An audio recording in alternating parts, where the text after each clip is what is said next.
Sri Vikram Mishri on the ongoing developments regarding Operation Sindoor.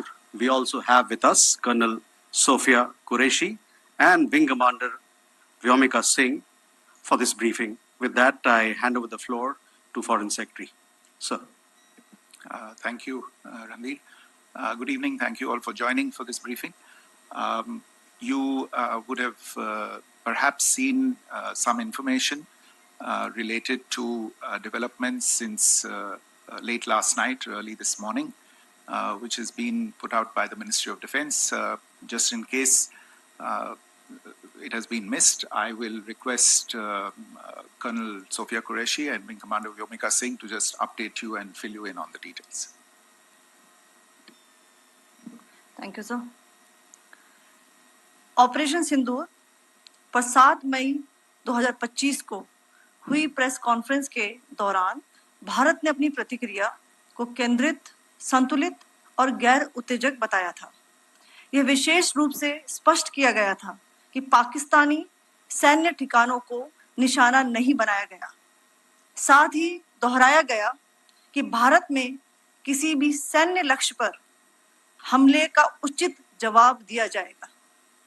7 से 8 मई 2025 की रात को पाकिस्तान ने उत्तरी और पश्चिमी भारत में स्थित कई सैन्य ठिकानों को, जैसे कि अवंतीपुरा, श्रीनगर, जम्मू, पठानकोट, अमृतसर, कपूरथला, जालंधर, लुधियाना, आदमपुर, भटिंडा, चंडीगढ़, नाल, फलौदी, उत्तरलाई और भुज पर ड्रोन और मिसाइलों से हमला करने का प्रयास किया।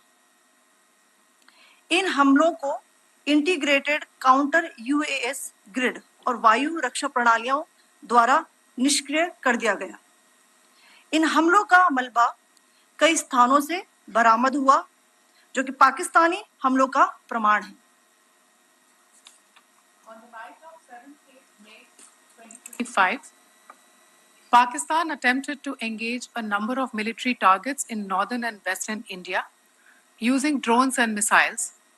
These places included Avantipura, Srinagar, Jammu, Pathankot, Amritsar, Kapurthala, Nal, Jalandhar, Ludhiana, Adampur, Bhatinda, Chandigarh, Falodi, Uttarlai and Bhuj.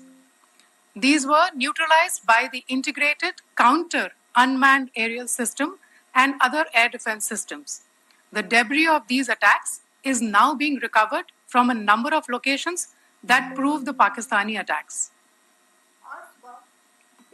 आज सुबह भारतीय सशस्त्र बलों ने पाकिस्तान के कई स्थानों पर वायु रक्षा रडार और प्रणालियों को निशाना बनाया। भारत की प्रतिक्रिया समान क्षेत्र में समान तीव्रता के साथ की गई। यह विश्वसनीय रूप से ज्ञात हुआ कि लाहौर में स्थित एक वायु रक्षा प्रणाली को निष्क्रिय कर दिया गया। Today morning, Indian Armed Forces targeted air defense radars and systems at a number of locations in Pakistan. Indian response has been in the same domain with the same intensity as Pakistan. It has been reliably learnt that an air defense system at Lahore has been neutralized. Pakistan ने नियंत्रण रेखा पर आकरण गोलीबारी की तीव्रता बढ़ा दी है, जिसमें कुपवाड़ा, बारामूला, उरी, पुंछ, मेंढर और राजौरी क्षेत्रों में मोर्टार और भारी तोपखाने का इस्तेमाल किया जा रहा है। Pakistan has increased the intensity of its unprovoked firing across the line of control using mortar and heavy calibre artilleries in areas in Kupwara, Baramulla, Uri, Poonch, Mendhar and Rajouri sectors in Jammu and Kashmir. 16 innocent lives have been lost, including 3 women and 5 children, due to the Pakistani firing. Here too, India was compelled to respond to bring mortar and artillery fire from Pakistan to a halt. Indian Armed Forces reiterate their commitment to non-escalation, provided it is respected by the Pakistan military. Jai Hind.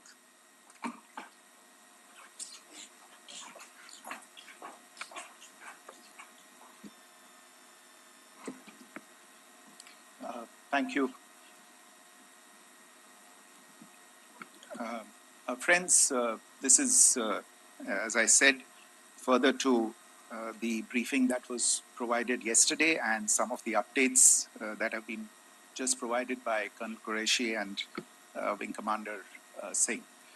I thought that we would just put some of the aspects related to the events that started on 22nd April with the barbaric terror attack in Pahalgam into further context, because there is a certain amount of commentary that has happened with regard to the events since then.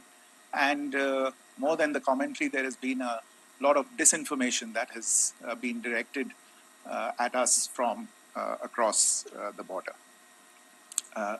So a few things that I would like you to keep in mind.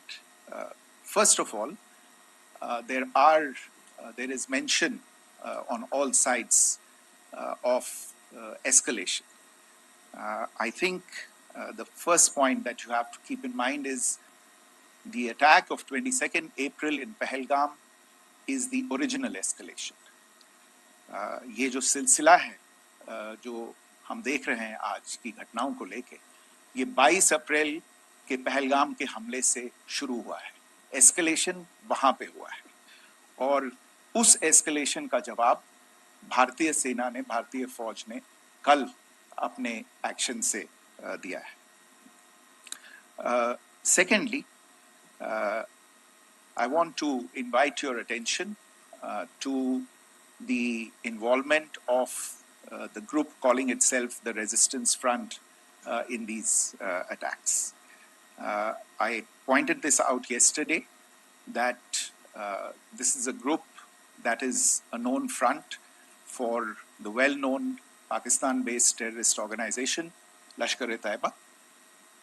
The group has been reported earlier. I mentioned to you about the Indian authorities providing information to the UN 1267 Sanctions Monitoring Committee. And in fact, we are going to be meeting with the team again very soon, and we will be providing an update to the information that we have provided earlier. But what is interesting, दिलचस्प बात यह है कि संयुक्त राष्ट्र की सुरक्षा समिति में जब पहलगाम के हमले को लेके एक प्रेस वक्तव्य जारी करने की बात चल रही थी, तो आप सोचिए किस देश ने टीआरएफ का, द रेजिस्टेंस फ्रंट का उसमें मेंशन किया जाना, उसको अपोज किया, पाकिस्तान ने. This was after the fact that the TRF claimed responsibility for this attack not once but twice within a few hours after the incident on the 22nd of April, and then again on the morning of 23rd April. And it is perhaps only after the full gravity of the incident was realized by its masters and handlers across the border that it was managed to back off from this claim. Obviously, that retraction doesn't convince anybody. तीसरी चीज जो मैं आपसे कहना चाह रहा था, और कर्नल कुरैशी और विंग कमांडर सिंह ने कल भी बड़े स्पष्ट शब्दों में और आज भी आपसे ये बात साझा की है. जो भारतीय रिस्पॉन्स है वो नॉन एस्केलेटरी है, प्रिसाइज है, सटीक है, मेजर्ड है और कंसिडर्ड है. Our intention has not been to escalate matters. We are only responding to the original escalation, as I said, and our response has been targeted, precise, controlled and measured. Only military, no military targets have been selected. Only terrorist infrastructure in Pakistan has been hit. Now, there are, as I said, a number of issues that have been raised in commentaries, and there's a lot of, as I said, unfounded disinformation and fabrication that has come from across the border. And I would just like to use this opportunity to set the record straight on some of these issues. The first of these is Pakistan trying to wash its hands off any and all involvement with terrorism. I think the Pakistani information minister said there are no terrorists in Pakistan. And I think he was challenged on that in the television program that he was appearing on. But even if I partially repeat myself from yesterday, I think Pakistan's reputation as the epicenter of global terrorism is rooted in a number of instances where concrete evidence is available, not just to India, but to governments and authorities and agencies around the world. There are several terrorist attacks around the world where Pakistani fingerprints have been found. I don't need to belabor the point with regard to this audience about where Osama bin Laden was found and who called him a martyr. Pakistan has also for decades pursued cross-border terrorism into India with impunity. And as I said yesterday also, in order to deliberately mislead the international community, they claimed that the terrorist Sajid Mir was dead. They came under pressure, and Sajid Mir was then brought back to life, arrested, and is now apparently in Pakistani custody. Pakistan is also home to a very large number of UN proscribed as well as UN proscribed terrorists, as well as terrorists proscribed by a number of other governments in the world, including, of course, the Lashkar-e-Taiba and the Jaish-e-Mohammed, as well as their leaders, Masood Azhar and Hafiz Mohammed Saeed.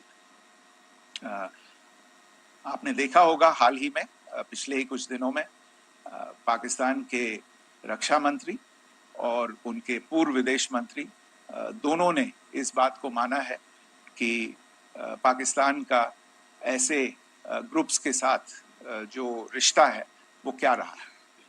Both the defense minister and the former foreign minister of Pakistan, I think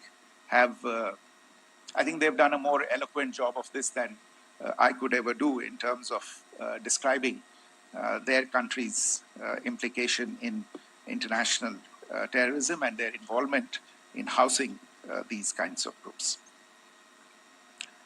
दूसरा जो विषय है वो है पाकिस्तान का जो एक दावा है कि एक इंटरनेशनल impartial investigation होना चाहिए, एक joint investigative committee होनी चाहिए. These calls for jointly investigating this heinous and barbaric attack in Pahalgam. Again, I think you know the history well on this. You know the track record well, and it is not a bright track record insofar as Pakistan is concerned.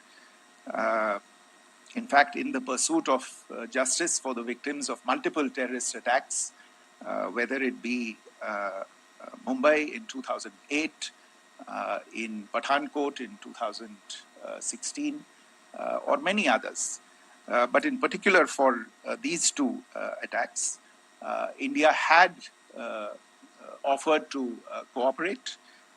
India provided forensic evidence and urged Pakistan to bring the perpetrators of these attacks to justice.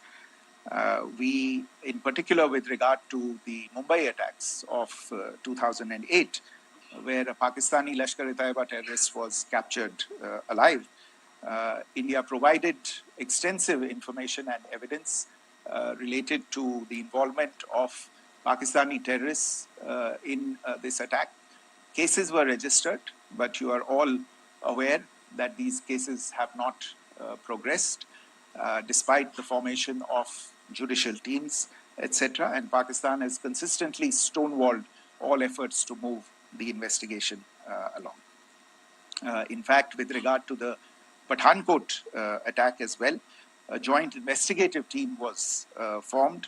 We gave access, unprecedented access, I should say, to Pakistani team to the site of the attack. Details of call records data and DNA, etc., were shared with Pakistan. We had shared with them details related that we had been able to access to the addresses of terrorists. We presented evidence against the office bearers of Jaish-e-Mohammed who had conspired in the attack, and the handlers of the terrorists who facilitated them and guided them in. But there has been no movement on this. So in all of this, I think the experience has not been positive, and it certainly doesn't give us the confidence now to take at face value Pakistani assertions of wishing to participate in a joint investigation. These are just delaying tactics. These are just stonewalling tactics. And in fact, there is reason to believe that Pakistan uses the evidence that we provide only to cover its tracks and, in fact, defend the terrorists who we are looking for and obstruct the path of investigation. A third point that I wanted to address was the claim that only civilians were killed in the strikes on the 7th of May. We have made the point very clearly that all attacks on the morning of 7th May were against carefully selected terrorist infrastructure, terrorist targets. It is not clear to us, in fact, seeing some of the coverage of the after effects of these strikes, including the funerals for the terrorists that were held yesterday. I think a lot of you have seen the reports and the coverage on media. If only civilians, if any civilians were killed in these attacks, I wonder what message this picture actually sends to all of you. This is a question that is worth asking. It's also odd that the funerals of civilians are carried out with the coffins being draped in Pakistani flags and state honors being accorded. As far as we are concerned, the individuals eliminated at these facilities were terrorists. Giving terrorist state funerals may be a practice in Pakistan.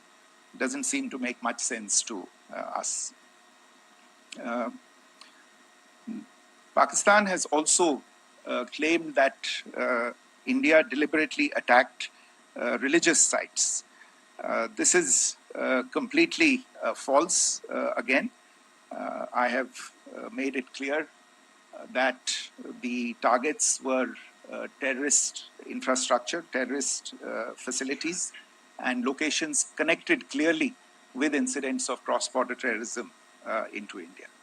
And it is in fact Pakistan that is misusing religious sites as a cover to in fact radicalize, direct and indoctrinate and train terrorists.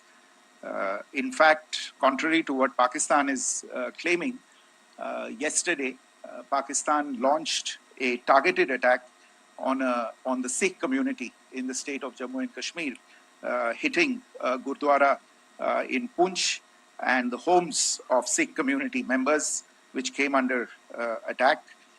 And we know that at least 3 individuals were killed in that particular attack.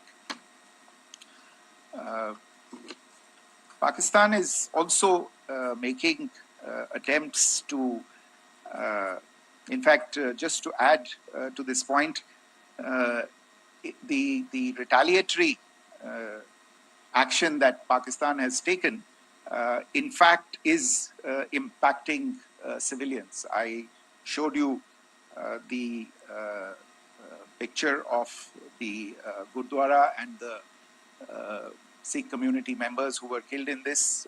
There are other civilians also who've been killed and injured in these attacks.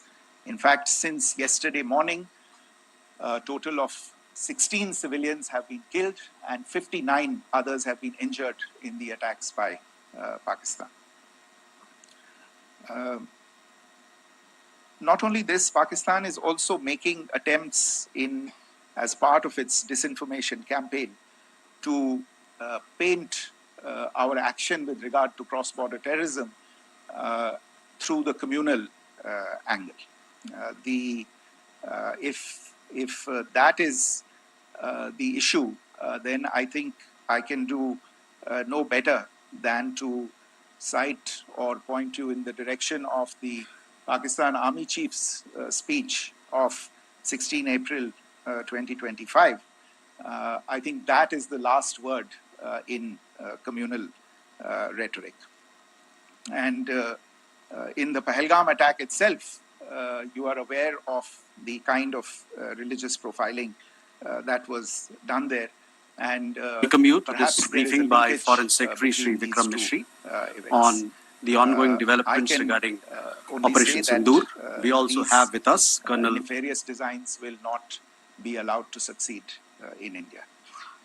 And it is to be noted that people from all faiths, all religions, all regions in India have unequivocally, not just in India but around the world, have condemned these attacks. The Pakistani claims of now responding to India's strikes of the 7th of May. As I said right at the outset, it is India which is responding. The original escalation was by Pakistan on the 22nd of April. We are the ones who are responding to that escalation with the action that was taken yesterday morning. And again, I would like to emphasize that the action was restrained. It was directed towards non-civilian, non-military targets and confined to terrorist camps. And again, as we have been saying since yesterday, any further action by Pakistan, some of which we are seeing today, is nothing but escalation by Pakistan now once again, and will be responded to and is being responded to appropriately. One point that I wanted to also address was the allegations to the targeting of a dam, the Neelam Jhelum project in Pakistan-occupied Kashmir. I want to say that this is an absolute and complete fabrication and a blatant lie. India has targeted only and only terrorist infrastructure, and the details of that terrorist infrastructure, together with the locations, were shared with you yesterday by Colonel Qureshi and Wing Commander Singh. I should note that if this kind of a claim is a pretext for targeting Indian infrastructure of a similar nature, Pakistan will be entirely responsible for the consequences that will undoubtedly follow. Finally, I want to address some issues that have been raised related to the Indus Waters Treaty and the disinformation that has been raised in regard to that as well. The fact is that there have been fundamental changes in the circumstances in which the Indus Waters Treaty was concluded, and they call for a reassessment of the obligations under the treaty. Over the last year and a half to 2 years, India has been in communication with the government of Pakistan. We've sent several notices to them requesting for negotiations to discuss modification of the treaty. India has for 6+ decades now honored the treaty, even during periods when Pakistan imposed multiple wars on us, and even when relations were adversarial. Pakistan is the one that has been acting in violation of the treaty, deliberately creating legal roadblocks in India exercising its legitimate rights on the western rivers. Any projects that India sought to build on the eastern rivers, and even on the western rivers, which we are allowed to by the treaty, were always challenged by Pakistan, thereby hampering our rights to utilize our legitimate waters under the treaty. In fact, if you see, the preamble of the treaty itself states that the treaty was concluded in a spirit of goodwill and friendship. Mark those words, concluded in a spirit of goodwill and friendship. ये भारत का धैर्य और भारत की सहनशीलता है जो 65 साल से हम इतनी प्रोवोकेशन के बावजूद इस ट्रीटी को निभा रहे हैं. However, as has been made clear earlier as well, Pakistan has not responded to our requests to enter into negotiations for a reassessment of the obligations under the treaty. A number of conditions have changed. This is a treaty that was based on the engineering techniques of the 50s and the 60s. We are living through the first quarter of the 21st century. Technological changes and technological advancements have to be taken into account. There are demographic changes. There are climate changes that have taken place. There is the imperative of clean energy. And of course, the terrorism that Pakistan has wreaked in the state of Jammu and Kashmir itself has hampered India's ability to exercise its rights under the treaty. Pakistan's persistent refusal to respond to our requests to enter into government-to-government negotiations on the modification of the treaty is, in a sense, itself a violation of the treaty.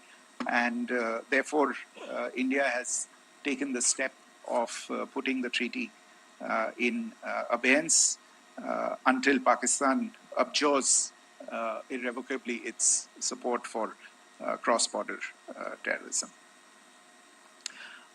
Maybe I'll stop there. I mentioned earlier yesterday as well that this is an evolving situation. I would therefore ask all of you to be considerate and restrained. It will not be possible for us or my colleagues from the armed forces to share operational details at this point in time. Beyond that, if you have any questions, may I have time for only a few, and I'll try to answer those questions. Okay, I give the floor to Rishabh. On Secretary, good evening. This is Rishabh from Times Now. I just wanted to understand, as per the press release that has been released earlier today, it says that we have successfully hit at the air defense of Lahore. Does it give our forces a better chances if in case of further escalation? And are there other air defense places as well at strategic location that were targeted? Rishabh, you are violating the first rule that I set out at the end of my remarks. The press release that has been issued by the Ministry of Defense today speaks for itself. It is related to operational matters. It's been released by the Ministry of Defense. As more information becomes available, it will be released at the appropriate time. Once again, please don't go into operational details at this point in time, because this is a constantly evolving situation. Yeah, go ahead. Foreign Secretary Smita Sharma, just wanted to ask, the Pakistani Minister Ishaq Dar in an interview has claimed that the national security advisors of India and Pakistan have spoken to each other, if you could confirm or deny, and is complete severance of diplomatic ties with Pakistan also on the table? I have no information with regard to contacts between the two national security advisors. Insofar as diplomatic relations are concerned, you've seen the steps that were announced in response to the following the meeting of the Cabinet Committee on Security on the 23rd of April. There are no further steps that are under consideration at this moment in time. Here, go ahead. Foreign secretary, मेरा नाम मनीष है, मैं TV9 Bharatvarsh से हूं, और आपने खुद ही बताया कि कितना मिस इन्फॉर्मेशन क्रॉस बॉर्डर से आ रहा है, बल्कि ऐसा लग रहा है जैसे पाकिस्तान के प्राइम मिनिस्टर और डिफेंस मिनिस्टर तक भी प्रोपेगेंडा करने में मिस इन्फॉर्मेशन में आ गए हैं। वो कई बार तो ये तक दावा करते हैं कि हम 3 राफेल हमने गिरा दिया, इतने हमने मिग गिरा दिए, और जब उनसे पूछा जाता है तो वो कहते हैं कि सोशल मीडिया में हमने ये सब चीज़ें देखी थी। तो अगर आधिकारिक तौर पर अगर आप कुछ कह सकें इस पर, ताकि उन्हें भी समझ में आए कि इस तरह के प्रोपेगेंडा नहीं चलने वाला है। देखिए, जब सही समय होगा तो आधिकारिक तौर पे इसके बारे में सूचना दी जाएगी, लेकिन जो आपका प्रश्न है कि प्रधानमंत्री और उप प्रधानमंत्री और विदेश मंत्री, उनके रक्षा मंत्री इस तरह की बातें कर रहे हैं, तो इसमें अचरज की कोई बात नहीं है। आखिरकार ये एक देश है जिसने अपना इसका जन्म लेते ही झूठ शुरू हो गया था। 1947 में जब पाकिस्तानी फौज ने जम्मू कश्मीर पे दावा बोला, तो उन्होंने किसी ऐसे वैसे व्यक्ति से नहीं, संयुक्त राष्ट्र से झूठ बोला कि हमारा कोई लेना देना नहीं है इससे, ये लोग जो गए हैं वो तो कबायली हैं। वो तो जब हमारी फौज वहां पे पहुंची और UN के लोग, संयुक्त राष्ट्र के लोग खुद वहां पे पहुंचे, उन्होंने देखा कि वहां तो पाकिस्तानी फौज घुसपैठ करके आ गई है, उसके बाद पाकिस्तान को मुंह की देखनी पड़ी और उनको मानना पड़ा कि हाँ, उनकी फौज वहां पे कुछ समय से पड़ी हुई है। तो ये जो यात्रा है एक तरह से 75 साल पहले शुरू हो चुकी है, तो I am not surprise that this kind of disinformation is being indulged in. Yeah. Siddhant. So Siddhant from Beyond. Sir, we have seen a lot of negative comments coming from the Pakistani military of escalation. If tomorrow there is an escalation, there are strikes, we know one attempt has been thwarted, what will be the Indian response to those attempts of creating more escalation? Because it is looking like it's going towards more escalation. And my second question is, are any other world powers, essentially the P5 countries, the West Asian countries, reaching out to de-escalate the current situation? Look, on escalation, we've already made our stance clear. I mean, there are 2 basic points. First of all, it is Pakistan that escalated on the 22nd of April. We are only responding to that escalation. And then what we have said yesterday and what my colleagues have said today, that now if there is an attempt at further escalation by Pakistan, it will be responded to in an appropriate domain. And therefore, the choice is entirely that of Pakistan to make. As to your second question, I don't think I can do better than to point you in the direction of the statements that are being made from practically every chancellery in the world and the sentiment that they are carrying.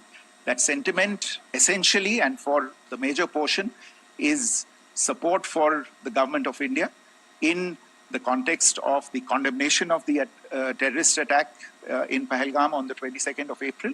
There is wide recognition of the government of India's right to respond to these attacks in self-defense, and of course a desire to ensure that there is not further escalation. I think these statements speak for themselves. Yeah. Sir, this is Mausami from India Today. Now, in the all-party meeting, we have learned that the defense minister has said that, in the Operation Sindoor, almost 100 terrorists were killed. Would we have any details about what is the number like, and also about if there were any big faces, masterminds, terrorist masterminds who were in fact killed? There is also a report that Masood Azhar's family's 10 members have been killed, and Rauf Asghar, who was actually the mastermind of Pulwama, he's also been badly, severely injured. I don't have information at this point in time to share with you on these issues. But as I said, I think, there is so much information out there on television, in the news media, in social media, that it sometimes looks like a long time has passed since this. Please understand that slightly over 36 hours only have passed since this operation was undertaken. Let's have some patience. Information will come out. It will be shared in due time. Shruti. Thank you, Foreign Secretary. Shruti Ranjan from Bloomberg. Sir, could you give us any understanding whether India has moved the IMF or the World Bank to kind of, sensitize them about the the bailout that Pakistan has, and the kind of stuff that the Pakistan government is doing? Look, we have an executive director at the IMF. Tomorrow there is a meeting of the board of the IMF, and I'm sure that our executive director will put forward India's position. The decisions of the board are a different matter. The process through which they are made. But I think the case with regard to Pakistan should be self-evident to those people who generously open their pockets to bail out this country. And since you are from Bloomberg, I think you would have the data on how many IMF bailout programs have been, very good, thank you, have been sanctioned in the space of the last 3 decades. And I think you would also have an idea of how many of those programs have actually reached successful conclusion. Probably not many. So I think this is a decision that board members have to take by looking deep within themselves and looking at the facts. So we can, one last question, sir. Yeah. One last question. Foreign Secretary, I'm Siddhant from CNN News 18. I would like to know, since it's an opportunity to speak to you, I would like to know the response coming from United States since last 3 weeks. Saudi Arabia, Qatar. In fact, Prime Minister Modi spoke to Qatar before the strikes that evening. Perhaps how do you read the support coming from these countries? Perhaps traditionally they were seen on the other side. This time around, their statements are strong worded. In fact, India-Saudi joint statement also had a very strong condemnation, strong worded condemnation. United States at all level have condemned the attack and have extended support. In fact, Saudi Deputy Foreign Minister is in India. He just met EMS Jaishankar. Also, if you could shed some light on his visit, his meeting with EMS Jaishankar. In fact, we have also been told that he met Prime Minister Modi. Thank you. Look, all the countries that you named and many others, we have been in touch with them. The Prime Minister has spoken to a large number of world leaders. A large number of world leaders have called him, as have called the External Affairs Minister. As we speak, there are conversations going on today as well with world leaders. And your assessment or conclusion of the general tenor of these messages is very much on point. And I think this is a recognition of the fact, firstly, of the barbaric nature, the unprecedented nature and character and features of the attack in Pahalgam, and a recognition of India's right to respond to this, and also a recognition of the fact that in responding, we have been nothing but responsible, and have done so in a restrained, in a measured, and in a non-escalatory manner. I think that counts for something. People have taken that into account, and that is what is explaining the kinds of reactions that we are seeing. And we appreciate the sentiments and the statements that have been made by the vast majority of world leaders. Yes, the Saudi Minister of State for Foreign Affairs is in Delhi. He had a meeting with the External Affairs Minister earlier today. I don't have further details at this moment, but if there are details, the ministry will share them at some point with you. Thank you. I think that's all we have time for today. We'll join you again soon. Thank you all. Thank you.